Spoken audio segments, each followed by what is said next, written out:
Alam niyo ba, madali magsalita? Ano ba business plan gagamitin 6 million? Consumer, tawag dito.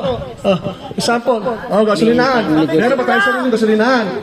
Ang alam ko sa negosyo natin, pang sarili lang yan eh. Pang sarili consumption lang yan eh. Sa modern, nasilang natin yan, di tayo pwede magnegosyo ng ano. So, i-withdraw niyo yan, ibigay niyo sa operator. Baka kasi ako idagdag nila sa capital share niya katulad dito. Gusto niya idagdag sa capital share niya yung pera niya. So, ibig sabihin, hindi para-paras ang isip ng tao. Suggestion, puro suggestion. Kung gusto niya mangyari, pagbobotohan, kawawa naman sa may nangangailangan ng dividendo. Hindi tayo para-paras ang, hindi tayo Tama yan, Jojo. Oo nga. Pero haba eh. Para tayo si Marcoleta. Haba. Mahaba usapan. Para maging maliwanag tayo. Ito, makinig muna kayo. Makinig kayo. Hindi negosyo nyo yan eh. Wala pa tayong business proposal na, no? Minartilyo na. Pupunta tayo sa totoo na pera natin sa bangko. Para makita nyo ang pera natin ngayon sa bangko sa araw na ito is 11 million 400. 11 million 400. I-withdraw mo yung 6 million ipamigay. Kano natira? 5 million. Magkano po yung babayaran natin sa bangko? 1.5 million. Magkano na po yung natira? Magkano po yung expenses natin sa motor pool? Magkano po yung renta natin sa ngayon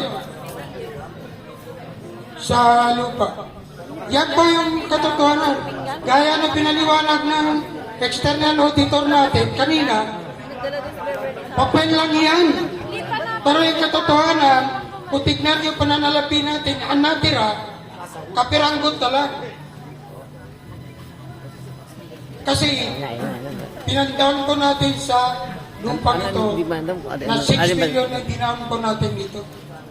What if, kung yung sinasabi ko na 6 million, idadagdag po natin doon sa pinag-down natin sa lupa, di konti na lang dapat yung babayaran natin sa lupa na may lolo natin. Ito, 15 million ito. 6 million na na-down natin. Meron pa tayo lolo sa bangko na 9 million. Oh. Ay, kung yung 6 million, hatiin mo yan, 3 million. Yan yung bibigay natin. At yung 3 million, dagdag doon sa pambayad dito sa lupa. Di 6 million na lang po yung matitira ating babayaran sa bangko. May tama ka. Oh. Diminishing balance ang utangin natin. Diminishing balance. Wala kasi dito yung taga-video para siya magpaliwanag yan. Kasi hindi kita masasagot yan. Sisigit lang po ako, dun sa sinasabi ni Chairman. Ganito, meron tayong board resolution. Dapat malaman din ng member ito, Chairman. May board resolution tayo na bibili ng lote na inapprovean ng board. Tama ho? Okay.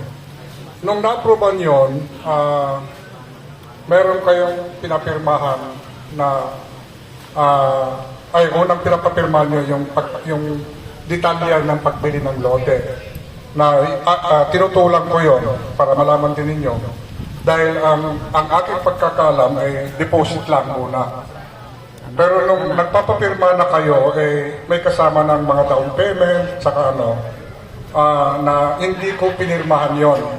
Kasi ang aking posisyon is una,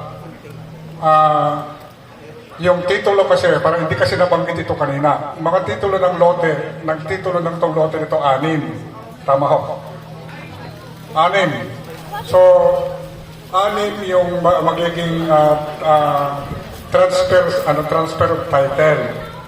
Pangalawa, na dahilan ba't hindi ako tumirma doon sa pinapapirmahan na detalye ng pagbili ng lote, magdada-down payment tayo ng 6 million. Tapos, yung 9 million, hintayin natin ang approval ng loan sa bangko. Ang tanong ko sa inyo noon, paano kung hindi ma-approval yung 9 million? No? Ito, malinaw itong sinasabi ko sa inyo. Kaya ako, nag-iisa ako na hindi pumirma doon sa detalye ng pagbili ng lote. Kasi inaalala ko nga, magbibitaw tayo ng 6 million na wala pa tayong binibitawan na dividendo. Tapos, yung 9 million na loan natin sa BDO, paano kung hindi ma-approval? Yun ang mga question ko nung hindi ako pumirma. Pero ganun pa ba, sabi ko sa inyo noon, since majority ng BOD nag-approve, sang-ayon ako. Pero hindi ako pumirma.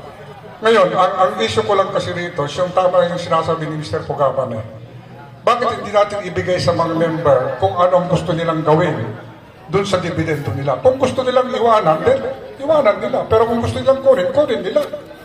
Dahil pera na kasi ng member yun Yung dividendo na yung pera na ng member yun. At saka, mayroon na tayong pinag-usapan, Chairman, na inapproval ng BOD.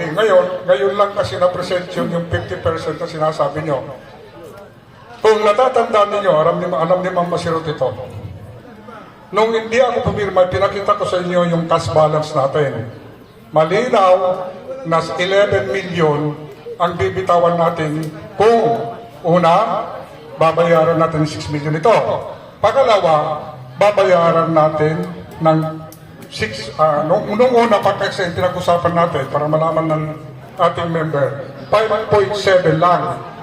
Nag-meeting tayo kasama si BOD Inyong, kasama si BOD Celeste, ako, ikaw, at saka si Audit Committee Chairman.